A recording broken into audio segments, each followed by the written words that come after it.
On an otherwise routine day at the height of World War II, an accounting clerk working deep within the massive fortress-like facilities of the Bank of England detected a peculiar anomaly.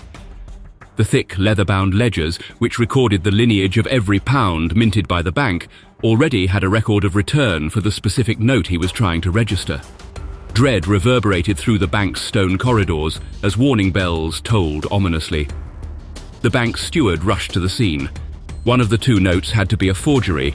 Of the two identical notes, one was an imposter. The last note, examined in detail by the bank's experts, was a counterfeit. But this was no ordinary fake. It was a masterful deception that shook the officials to their core. The manager quickly alerted the British government authorities, warning them, quote, "This is the most dangerous forgery I've ever come across." As the bank officials dug deeper, they found themselves staring at a monstrous plot set to rewrite history. Miles away, entombed in the ghastly bowels of a German camp, a cadre of Jewish counterfeiters toiled day and night under the threat of execution, fabricating billions in pounds with an unnerving precision that could deceive even the discerning gaze of the British banks. The plan was to flood Britain with unfathomable quantities of the almost perfect forgeries. Luftwaffe planes would drop mountains of money over the skies of Britain, unleashing an economic catastrophe over the nation and, if everything went according to plan, destroying the British economy and bringing the country to its knees. This corrupted British pound threatened to become Germany's ultimate weapon to win the war. A mere fortnight into the onset of World War II, Germany's elite, financial moguls and spymasters, convened within the imposing walls of the Finanzministerium on Wilhelmstrasse 61. On their sinister agenda was a daring proposal: to commission the Reichsbank to churn out millions of counterfeit British banknotes, scatter them amongst unsuspecting Britons, and then stand back as Britain's economy imploded. The concept wasn't novel. Across the Atlantic, President Franklin D. Roosevelt had already toyed with the idea of employing the same tactic against the Germans in a strategic dialogue with British Prime Minister Winston Churchill. In fact, about a century and a half earlier, Britain had masterfully exploited this underhanded ploy against France. They had disseminated millions of forged notes amidst French revolutionaries, triggering a staggering inflation rate of 13,500% within 5 years. Paris's streets had become bonfire grounds where millions of invalidated notes were tossed into the fire as the government began from scratch. Germany's audacious plan had two formidable advantages in their favor. Firstly, all past instances of war-related counterfeiting occurred before the Industrial Revolution. Now, armed with advanced technology, the destruction that could be unleashed with counterfeit currency was virtually limitless. Secondly, Britain was saddled with one of Europe's least secure banknote designs: a rudimentary watermark, a depiction of Britannia, and a particular paper composition. That was all that stood between a genuine note and a crafty forgery. Despite the disarray of war and the early victories of Germany, the British pound held its ground, standing robust amidst the world's currencies. In stark contrast, Germany's mark was feeble and volatile, with Hitler lacking the necessary gold reserves to bolster it. Churchill, unwavering in his commitment, sought to uphold the pound's strength and make it a beacon of reliability for every British citizen. Hence, undermining or collapsing the British currency could tip the balance toward an early victory for Germany. Among the meeting's attendees was Arthur Nabe, chief of the SS Criminal Police. An adept, opportunistic conspirator, Nabe had been instrumental in Hitler's rise to power. Having amassed an immense wealth of records from Germany and Austria, Nabe had profiles of infamous counterfeiters and forgers in his possession. Nabe's boss, Reinhard Heydrich, one of the architects of the Holocaust, who was also in the meeting, was confident that they would assemble a covert forgery operation of the likes the world had never seen before. The task was simply to assemble this motley crew of skilled criminals, grant them access to the Reichsbank's resources, and set the devastating plan into motion. However, amidst the consensus, one dissenting voice echoed in the room.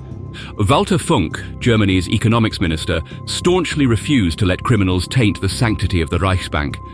Such a move, he argued, could jeopardize the very stability of the German bank and the Reich's economy.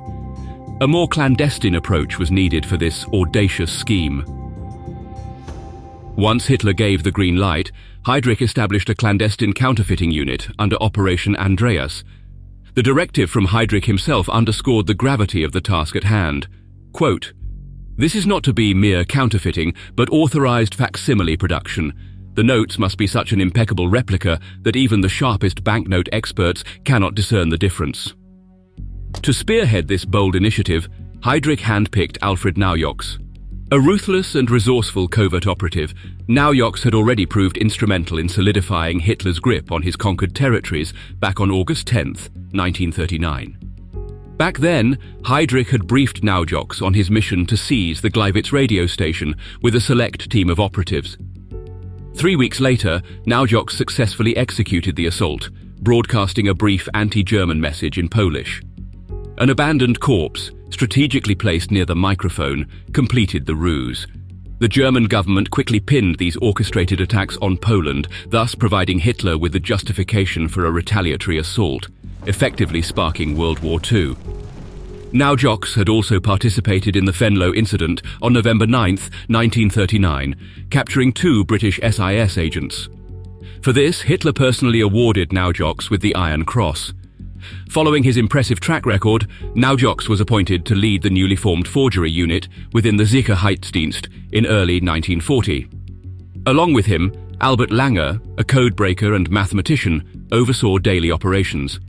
Together, they dissected the mammoth task into 3 stages: replicating the paper, preparing the printing plates, and duplicating the British serial numbering system. The Germans focused on the £5 note, the most circulated denomination. At first, they tried to use fresh linen, aware that the pound's paper was made from cloth. Still, these early attempts fell short. The feel, colour and texture didn't meet their expectations. A microscopic examination of the paper revealed that it was derived from rags, not cellulose, which led Naujoks and Langer to conclude that the paper must be handcrafted for authenticity. Adopting rags as the raw material brought them closer to their goal. But something was still amiss. The counterfeit notes lacked the organic quality of those the Bank of England printed. In a clever twist of ingenuity, the Germans integrated their rags into the everyday grind of nearby factories and plants. Workers unwittingly wore them down, scouring machinery and facilities until the rags came back, laden with the patina of hard labor. Once returned, they were meticulously laundered and processed. This laborious cycle finally bore fruit. The Germans had created a paper remarkably similar to the original British pound in look and feel, inching ever closer to the perfect counterfeit. Even though identical under normal light, these fake notes appeared dull under ultraviolet light compared to the original notes. Langer deduced that this was due to differences in the water's chemical composition in the production process, and he worked to mimic the chemistry of British water to attain the perfect match. To crack the alphanumeric serial code, Langer collaborated with banking experts, poring over decades of currency records to mimic the correct sequencing. How exactly they deciphered these sequences remains a mystery to this day. The engravers found replicating the vignette of Britannia incredibly challenging, dubbing her Bloody Britannia. After 7 grueling months, they managed to create what they believed was a perfect copy, save for a slight aberration in the figure's eyes. Naujoks was relieved from his post by late 1940 after falling out of favour with Heydrich. The counterfeiting unit, now under Langer, was disbanded in early 1942. The expensive equipment and the invaluable press plates, which had the most authentic-looking representations of a British pound design outside of the Bank of England, were abandoned. Despite its ambitious inception, Operation Andreas fell short of its lofty objectives. While it managed to produce a vast amount of counterfeit currency, historian Anthony Peary estimates the figure at £500,000, yet most of it never saw circulation, as it did not meet the exacting standards the Germans had set for their daring ploy. As the war raged on, Heydrich's dream of an early victory by a British economic collapse, fueled by a massive German banknote forgery operation, became less and less likely. By 1942, the Wehrmacht was thinly spread across 2 massive fronts. Resources and supplies rapidly dwindled as the German economy suffered gravely from the prolonged war. The German mark was worth only a fraction of the British pound and was no longer recognized as an international currency. Therefore, Heinrich Himmler decided to revive Heydrich's forgery operation. However, this time the idea of simply flooding the British people with fake notes was scratched. It made no sense to drop tons of banknotes from planes flying over the British Isles when Germany could use those notes to get vital war supplies before they returned to Britain. Furthermore, Himmler had the perfect man for the job. The entire operation would be named after SS Major Bernhard Kruger. He was ambitious, resourceful, and always looking for ways to stay ahead of the competition. He had experience falsifying passports and official reports as part of his work in Department 6th F4A, part of the SD Foreign Branch in the Reich Security Main Office. As such, he was seen as a perfect match for the massive forgery scheme. Kruger was far removed from the Aryan master race standard. He was a short, pudgy man with a receding black hairline, but despite not meeting the standards of the ultimate Nazi, he was eager to prove his value to the Reich. Bernhard was a fervent believer in the plan, and he was confident the operation was one of the best possible weapons against the British and had the greatest chances of triggering an early victory for Germany. But his eagerness also had ulterior motives. Like many Germans, he dreaded being sent to the Eastern Front, where casualties were piling daily. This operation was an ideal way to keep himself out of the battlefront. Searching through the offices used daily by Operation Andreas, Bernhard found the copper engraving plates and the machinery. Instructed to use the Jewish inmates incarcerated in concentration camps, he set up his unit in blocks 18 and 19 at Sachsenhausen. Kruger dedicated himself to scouring the numerous concentration camps across the Greater Germanic Reich to look for exceptionally talented prisoners who could replicate what Operation Andreas had achieved and take it further. He primarily selected those with skills in draftsmanship, engraving, printing, and banking. Most of the chosen workers were Jewish men who had been middle-class artists and finance professionals before the war. Jack Plapler was among the 1.3 million souls imprisoned at Auschwitz during the war. He bore witness to the unimaginable. His father brutalized before his very eyes, his life extinguished in a torrent of violence. Racked with sorrow and paralyzed by despair, Plapler contemplated ending his torment by throwing himself onto the electrified fence that caged them in. His suffering would cease, his spirit freed from the torturous confines of the camp. Yet, on the day he had chosen to meet his end, a German officer summoned him, not for execution as he feared, but for interrogation about his pre-war occupation as a painter and decorator. He was picked, along with a handful of others whose specific skill sets were deemed valuable. They were herded onto a train, destination unknown. Their future hinged on hope and the slender thread of survival offered for their skills. Come September 1942, the first batch of 26 prisoners for Operation Bernhard was ushered into Sachsenhausen, a notorious labor camp, a bleak repository for political dissidents, homosexuals, and Jews. The camp's reputation for ruthlessness was infamous among the Jewish prisoners. Architecturally designed to quell any semblance of resistance, the camp was overseen by a tall watchtower, its lone machine gun casting an eerie shadow over the entire complex, ready to rain down lethal retribution at a moment's notice.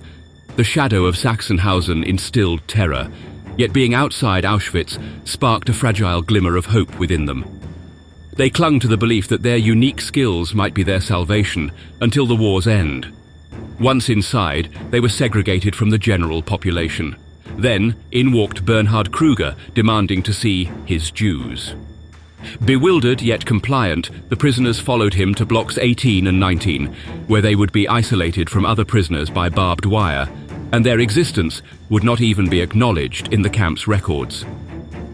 Kruger presented the prisoners with a stark proposition: aid him in forging pound banknotes indistinguishable from the real thing, or face immediate execution. Despite the chilling ultimatum, they all consented. Thus, they began their new task under the looming shadow of the gun tower. However, the prisoners of Operation Bernhard were treated well compared to other inmates of the concentration camp. They received more rations and rest time and had a somewhat favorable relationship with the guards and Bernhard Kruger, who gave them cigarettes, newspapers, extra food, and a radio. The prisoners even had a ping-pong table and played games with the guards. Amateur theatrical evenings were staged by the prisoners, attended by guards and counterfeiters alike, with Kruger providing musicians for musical numbers. Such was the value that Kruger placed on the team of forgers and what he was willing to do to produce the best banknotes possible. The men of Block 19 inherited the fruit of their predecessors' labor, the copper plates etched with note designs from Operation Andreas. They were also equipped with several printing machines and devices to supplement their inherited tools. The objective was daunting: deceive the Bank of England, an institution that had financed Britain's wars for over 3 centuries. Fortunately for the prisoners, the British banknotes were not as secure as some other currencies. They were printed on one side only, and aside from a complex watermark, they were technologically simple. Leveraging the existing high-quality printing plates and near-perfect counterfeit paper, the men now had to perfect the forging process. The complex watermark was their primary obstacle. It had precise proportions concerning the printed letters and figures, which was challenging to replicate. Adding a watermark often caused the paper to shrink, and controlling the shrinkage while ensuring that the watermark fit the format and composition after the paper had dried proved a formidable task. One of the significant problems was that the watermark in the German counterfeit notes was slightly more visible under normal light than in authentic notes. This discrepancy was one of the key indicators that could expose counterfeit currency. The printing equipment arrived in December, and by January 1943, counterfeit notes had begun production, with a monthly influx of 12,000 sheets of banknote paper from Hanemühle. Each sheet was large enough for 4 notes. It took a year to return to the production levels achieved in Operation Andreas. Each process was overseen by one of the prisoners. A former office manager and bookkeeper, Oskar Stein, managed the day-to-day operations. They ran 2 12-hour shifts, ensuring non-stop production, with around 140 prisoners working. Printed sheets were dried, cropped using a steel ruler, and the edges roughened to mimic the decal finish of the British notes. To age the notes, 50 prisoners stood in 2 columns, passing the notes around to accumulate the grit of use, dirt, sweat, and general wear and tear. They would fold and refold the notes and even pin the corners to replicate how bank clerks collected bundles of notes. British names and addresses were scribbled on the back, as was customary with some English notes, and numbers were written on the front, mirroring how a bank teller would mark the value of a bundle. They introduced 4 grades of note quality. Grade 1 was the highest quality, intended for use in neutral countries and by Nazi spies. Grade 2 was for paying collaborators.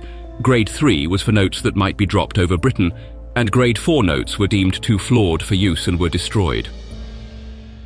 The counterfeiting operation reached new heights of success and sophistication, particularly when one extraordinary member was added to the team.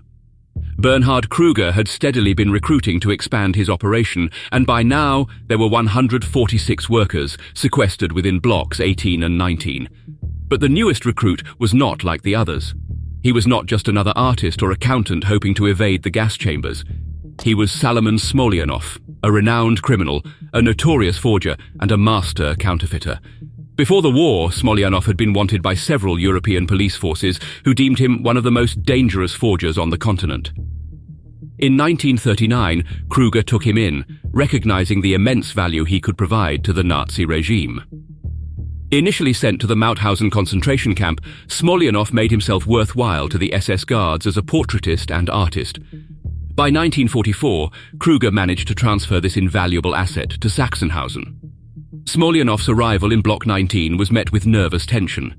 Here was a group of middle-aged, ordinary Jews, suddenly faced with an infamous criminal who had been incarcerated and on the run from law enforcement for years before the Nazis captured him.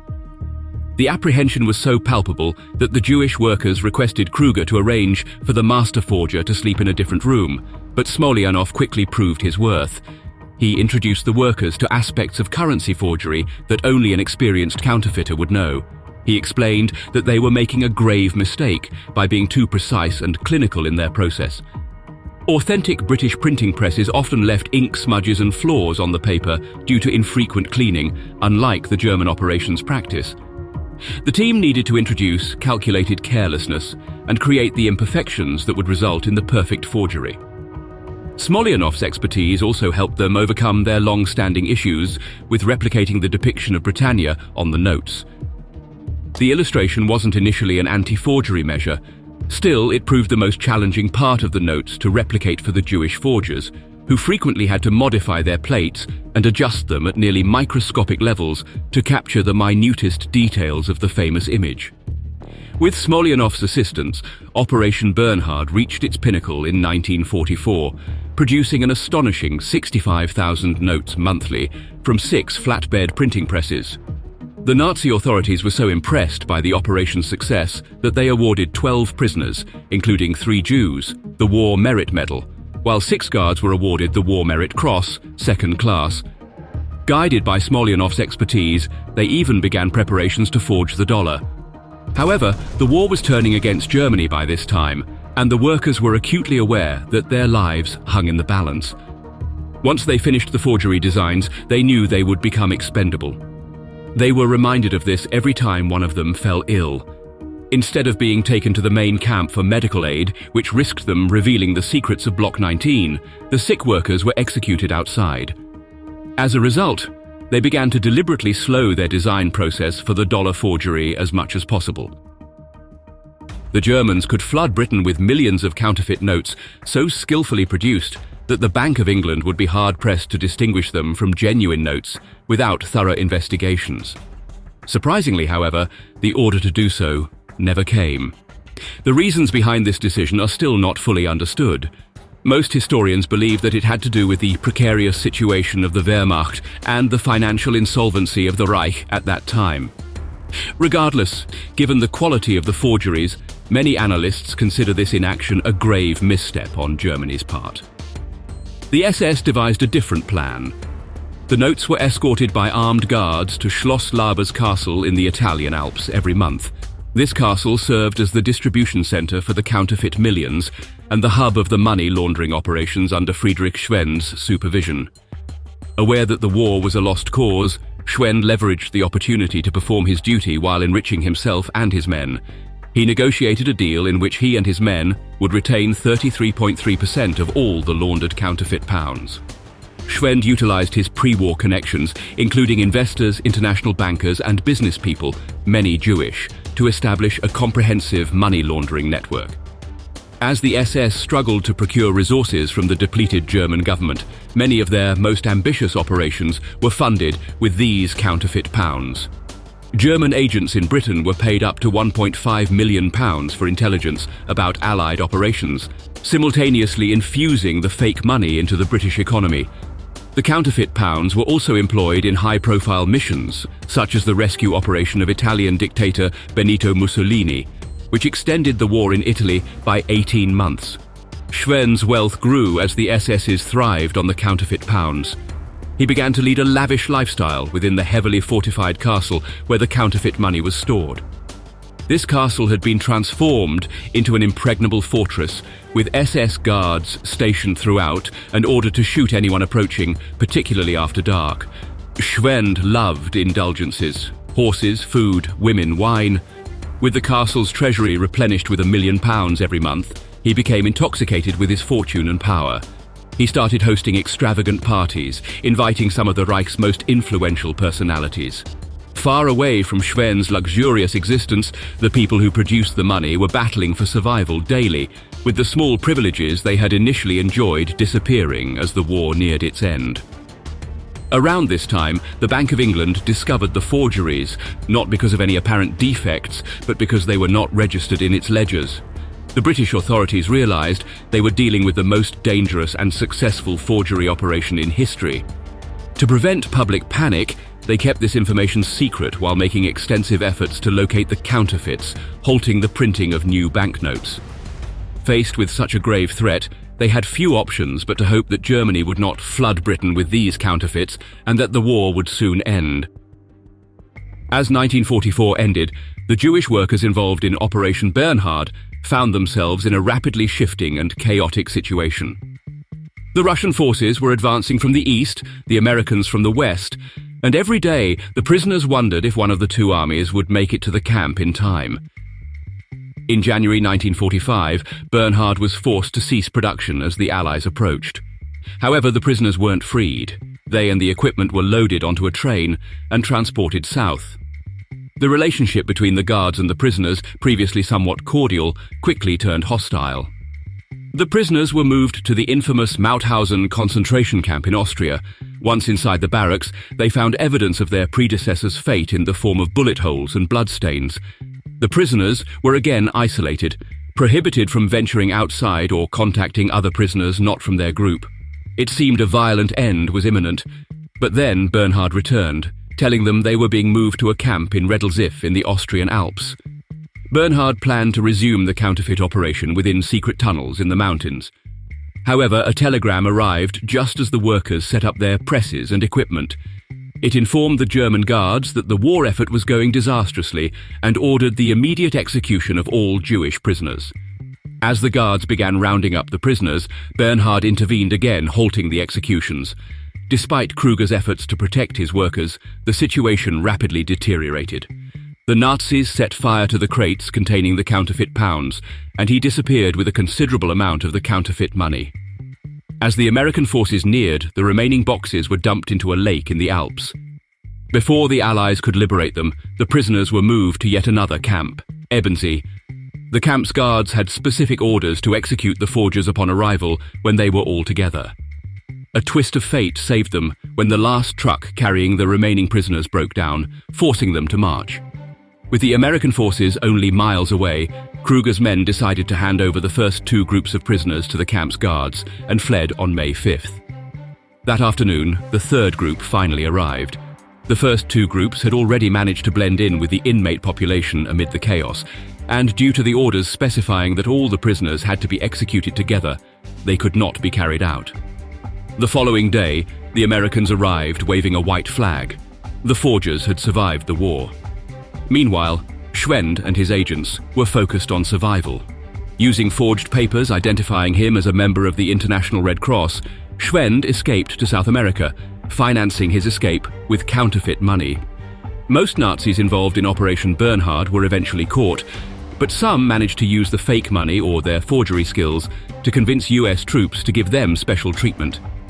In the end, the most remarkable aspect of Operation Bernhard was its unprecedented sophistication. They had produced the most complex forgeries in history. If it hadn't been for the Nazis' poor decision-making and lavish spending of the counterfeit money, they might have used the billions of pounds they created to bankrupt Britain and force a surrender. Operation Bernhard is a chilling testament to the lengths a desperate regime would go to, transforming prisoners into instruments of economic warfare with survival as their only incentive.